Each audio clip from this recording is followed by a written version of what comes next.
The Marvel First Family in MCU. This is MCU TV Fantastic Four, the first step. Movie Review. Famous around the world, please welcome the Fantastic Four. I herald Galactus. We'll face it together. As a family.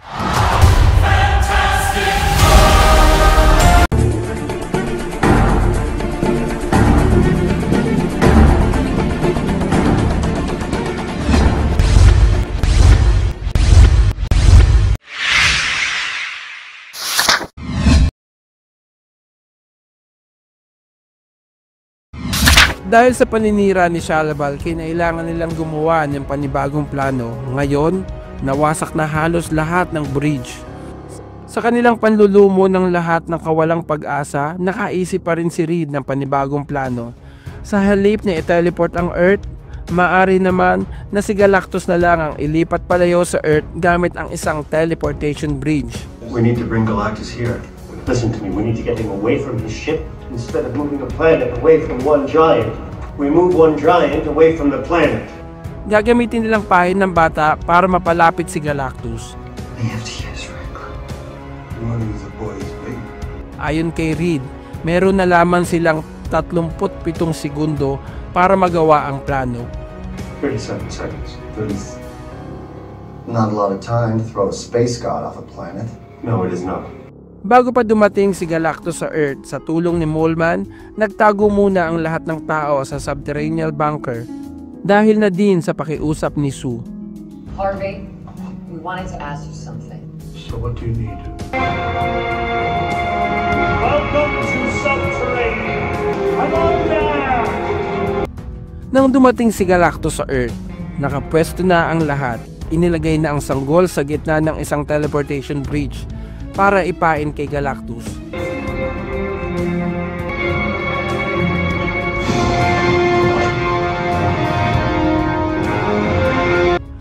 Nang malapit na ito, tinanong linlangin ni Johnny si Galactus sa pamamagitan ng pagpapalit ng isang walang lamang crib at dali-daling itinago nito ang sanggol sa kanilang headquarter.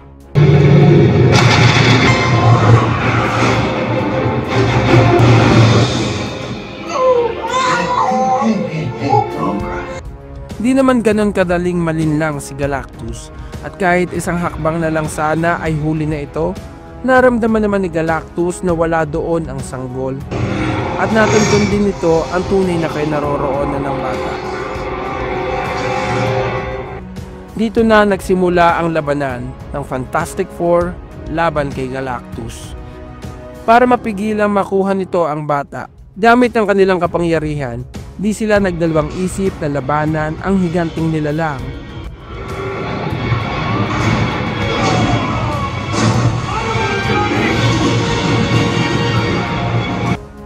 Ngunit sa kasamaang palad, hindi kinaya ng pinagsama-sama nilang lakas si Galactus at tila nagawa pa nitong paglaruan ng Fantastic Four.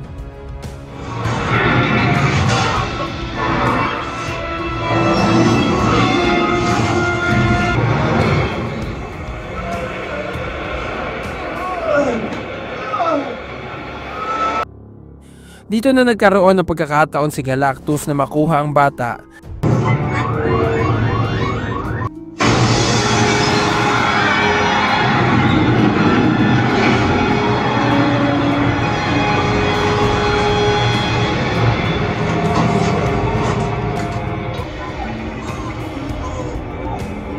Dahil sa nakita ni Sue na naig ang pagiging ina nito at gagawin ang lahat, huwag lamang maagaw ang bata sa kanya. Kamanghamanghang nagawa ni Sue na maglabas ng napakalakas na force field na kinakaya nitong itulak si Galactus papalapit sa teleportation bridge. Sa sobrang lakas ni Sue, nakahanap ng pagkakataon si Reed na maagaw ang bata kay Galactus.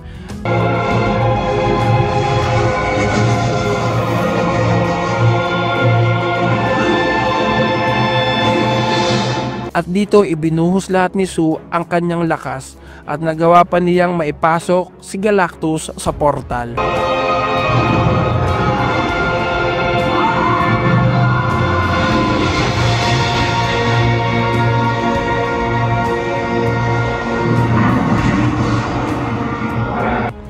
Kapalit nito ay ang pagkaubos ng lakas ni Sue na halos ikamatay nito.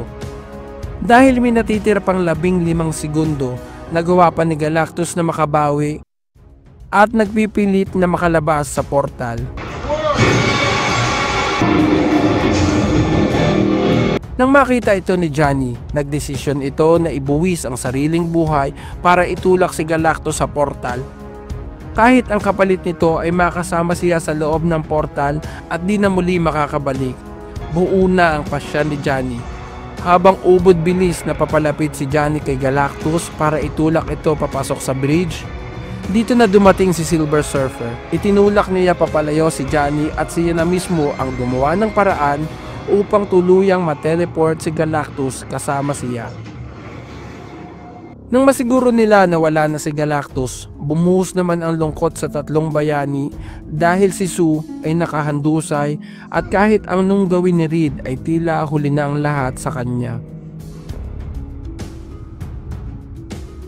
Nang mahimasmasan si Reed, tanging halik ng pamamaalam na lamang ang nagawa ni Reed dito. Dito tila nararamdaman ng sanggol na wala na ang kanyang ina at umiyak ito na tila gustong lapitan ang kanyang walang malay na ina. Inilagay ni Reed ang bata sa ibabaw ni Sue at dito tumigil ang bata sa pag-iyak.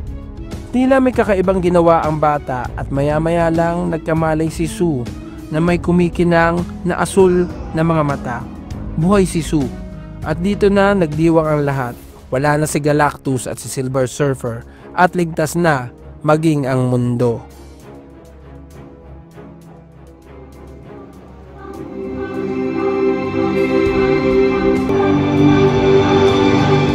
Oh, folks, we have so much exciting.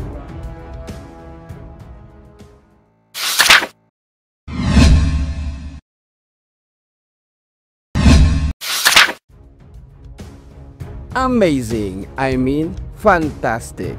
This movie is clearly a standalone movie, even it was from MCU. Di mo kailangang alamin ang pinagmulan ng lahat, from phase 1 to the current phase. Wala silang nabanggit sa kahit anong existence ng mga current heroes, even events, but still, it was clearly a Fantastic Four movie.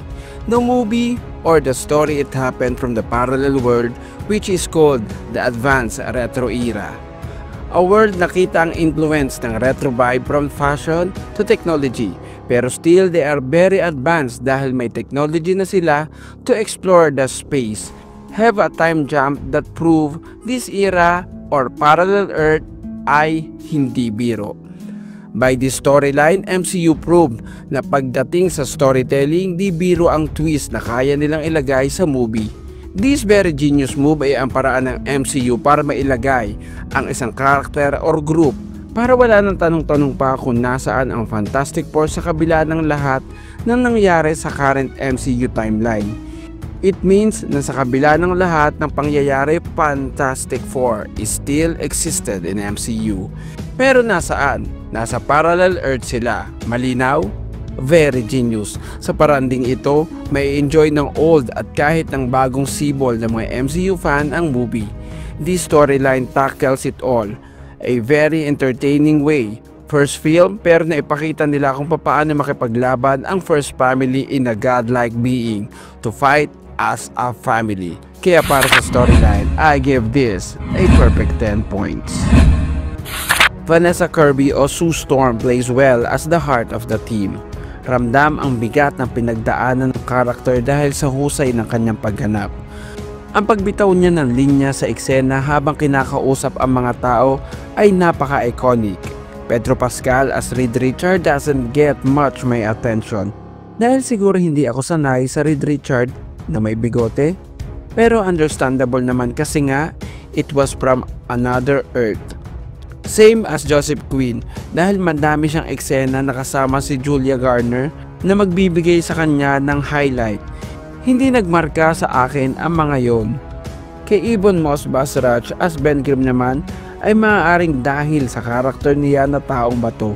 Mahirap mag-express ng emotion under that prosthetic or CGI ay hindi ko naramdaman ang galing niya as the said character, and also wala siyang highlight scene sa buong movie to express his acting ability gaya rin ni Shia LaBeouf at ni Galactus. Kaya para sa acting, I give this movie an 8 points.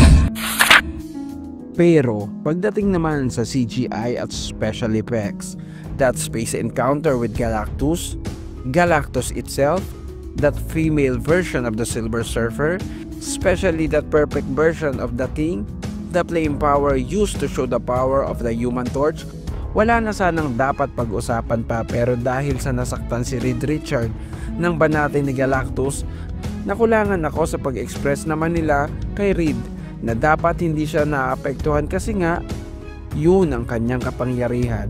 Okay na sana. Kaya para sa CGI and special effects, I give this a 9 points. This movie mostly focused on building the character, introducing who they are, the kind of Earth where they are. Fight scene na happen only twice in the entire movie, encounter from the space, and the final heart-warming battle. Pero kahit ganoon man, hindi na din masama. The Thing shows his strength many times, the amazing flame power of Human Torch, and especially the OP of Sue Storm na magugulat ka dahil kaya nitong maitulak si Galactus. Kaya para sa fight scene, I give this a 9 points.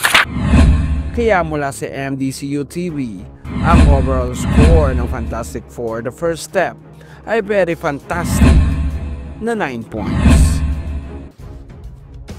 Hanggang dito na lamang muna mga tropang Marvel at DC fan, at mahaba-haba na rin ang ating kwentuhan. Maraming salamat sa inyong panonood. Kaya ano pang hinihintay mo? Mag-subscribe na sa ating channel upang sama-sama tayong magkwentuhan at magkumustahan sa lingwahe na naunawaan natin ng malinaw. Kaya huwag mo kalimutang mag-like at i-share mo na rin at mag-comment kung may nais kang itanong at pag-usapan. Ito muli ang inyong MDCU TV na inyong makakakwentuhan sa channel na ito. Kaya hanggang sa mga susunod na mga video. Maraming salamat, keep safe, and God bless.